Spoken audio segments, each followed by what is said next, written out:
Bonjour tout le monde, ici Monsieur Cacahuète et pas Zouglu parce qu'elle n'est pas rentrée encore et Neige qui est derrière moi et Carla qui prend un peu le soleil.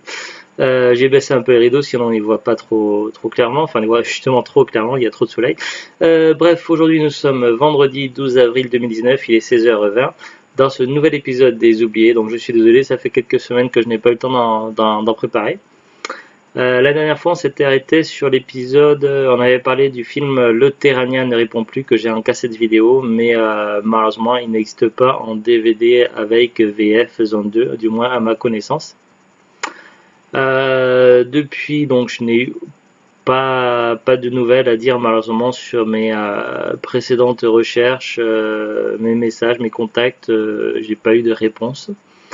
Petite chose qui a rien à voir, mais j'ai eu un mail, j'ai lu tout à l'heure dans mes mails que j'ai eu un message de Limited Run, donc c'est vrai que j'avais fait quelques vidéos pour parler du petit souci que j'avais eu lors d'une commande. En fait, je viens d'apprendre aujourd'hui qu'ils ont que le jeu que j'avais commandé sur Limited Run a été expédié, donc ça devrait plus tarder. C'était Jack and Daxter The Precursor Legacy sur PS4. Voilà pour les petites news. Maintenant, on va parler du sujet du jour. Donc là, pour cet épisode des Oubliés, on va parler du film. C'est pas un film. Déjà, je me plante. De la série télévisée Demain à la une.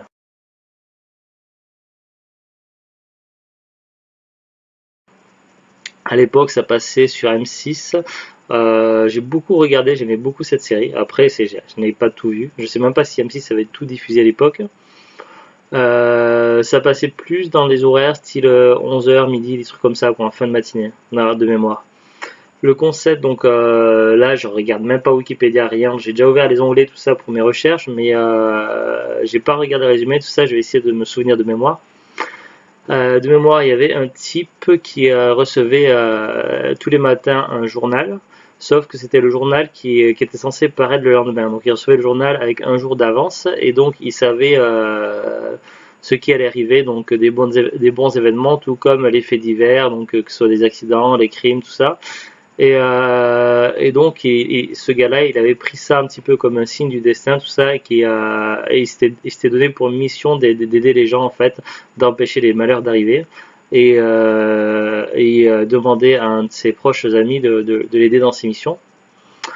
Chose curieuse, à chaque fois, le journal était accompagné d'un chat. Je crois que le chat était roux. Voilà ce que je me souviens de Demain à la une. Donc c'était une série plutôt style orienté comédie avec un petit côté science-fiction paranormal puisque le journal venait du lendemain. Il y a eu certains épisodes assez spécifiques, assez spéciaux. Mais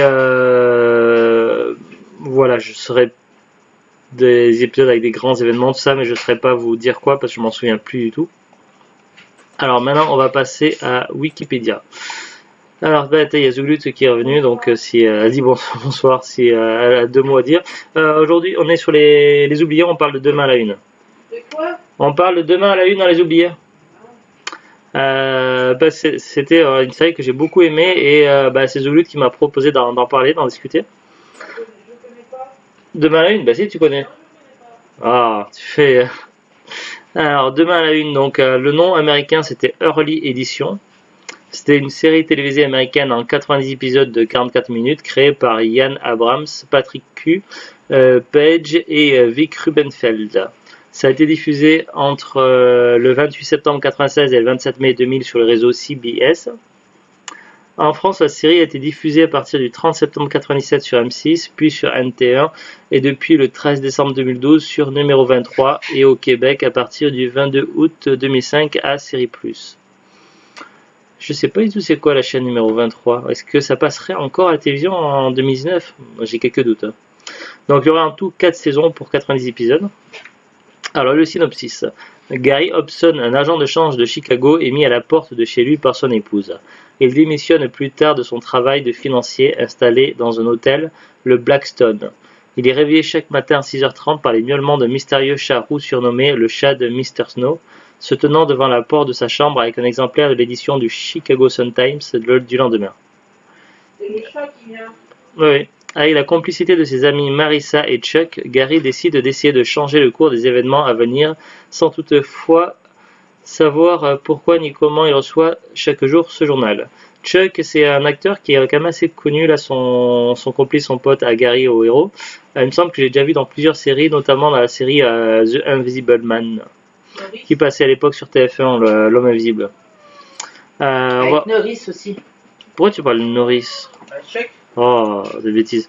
On va jeter un coup d'œil vite fait sur Wikipédia, sur les fiches de l'acteur principal et de son pote. Alors l'acteur principal, Gary Hobson, il était joué par Kyle Chandler. Alors qu'est-ce qu'il a fait à part Demain à la Une?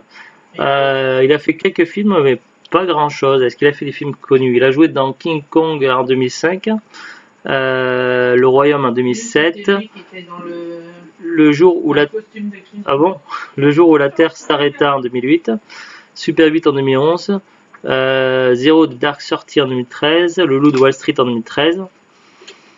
En 2018, il a joué dans Gun Night et First Man. Bon, je l'ai pas beaucoup vu au cinéma. Il a fait quelques téléfilms pas connus puisqu'il n'y a pas de sujet ouvert sur Wikipédia, donc je peux pas les voir. En série télé, donc il a joué dans China Beach, Freddy le cauchemar de vos nuits, L'enfer du devoir, 2003 ne vit qu'une fois, Homefront, Nord et Sud, 3, Demain à la Une, What About John, The Lion Den, Grey Anatomy, Friday Night Light, Bloodline et Catch 22. Mais j'arrête tes bêtises. Voilà pour lui. Alors Fisher Stevens, donc c'est un acteur que j'ai vu dans pas mal de trucs, celui-là par contre.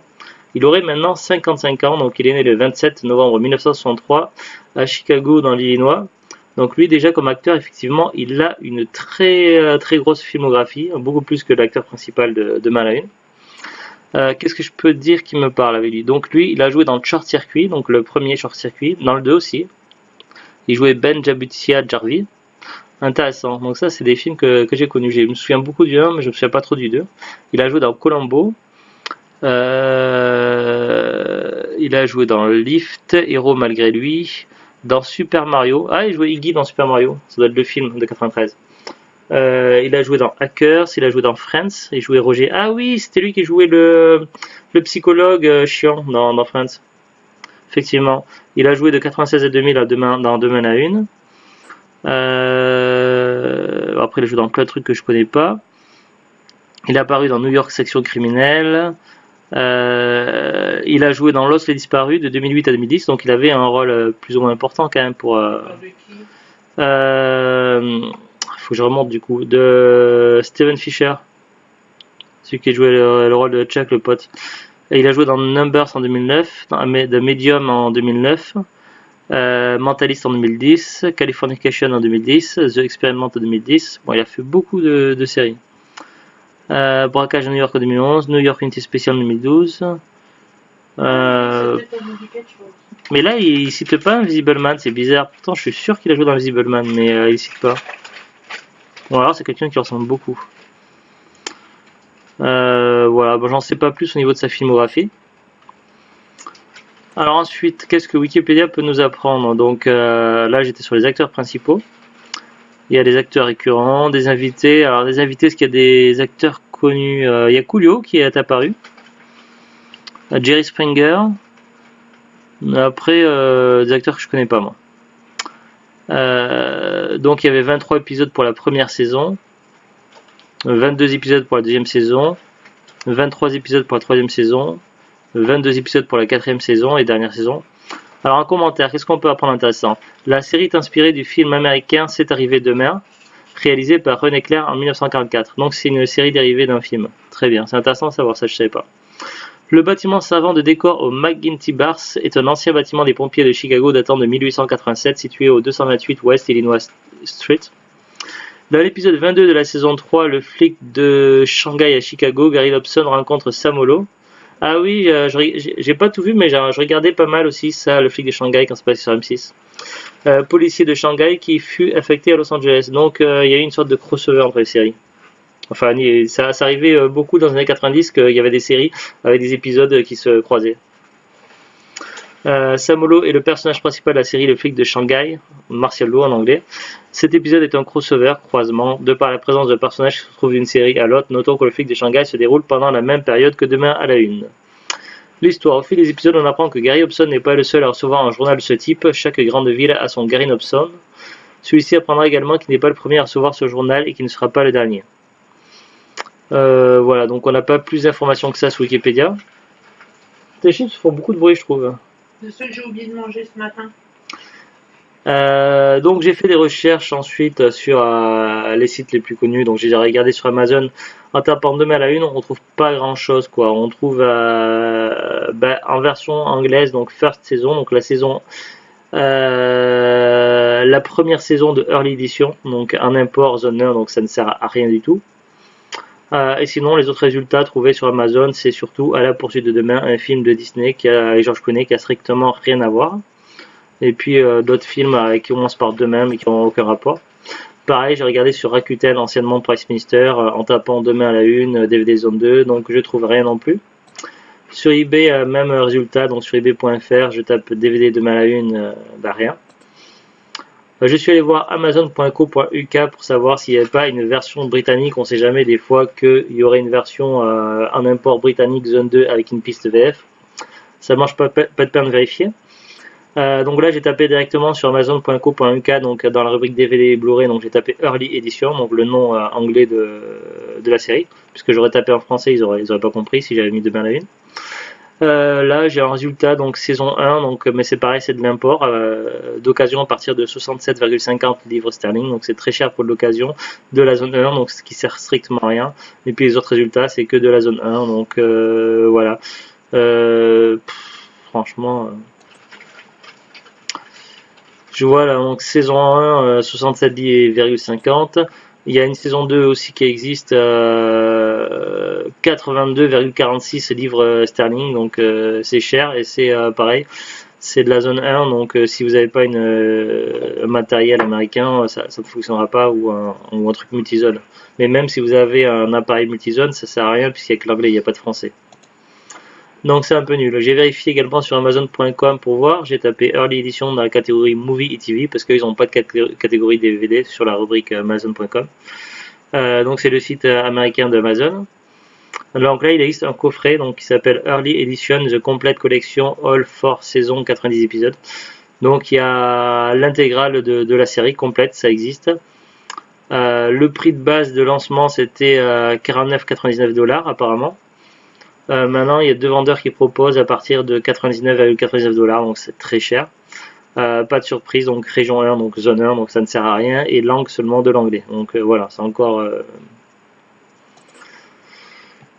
Voilà, donc malheureusement, c'est encore une série qu'on n'aura jamais en DVD en France, à moins d'un miracle, mais voilà, ça paraît mal barré. Surtout que maintenant, les grosses boîtes de production, tout ça, qui gèrent les séries, en général, ils vont préférer faire des remakes ou des suites de séries à gros succès et tout ce qui est années 80, 90, à moins qu'il s'agisse des gros trucs, style Friends, tout ça, ils préfèrent dégager, oublier, mettre ça de côté et puis on n'en parle plus. Puis voilà. En gros, c'est un petit peu ça qui arrive malheureusement. Donc maintenant, c'est compliqué.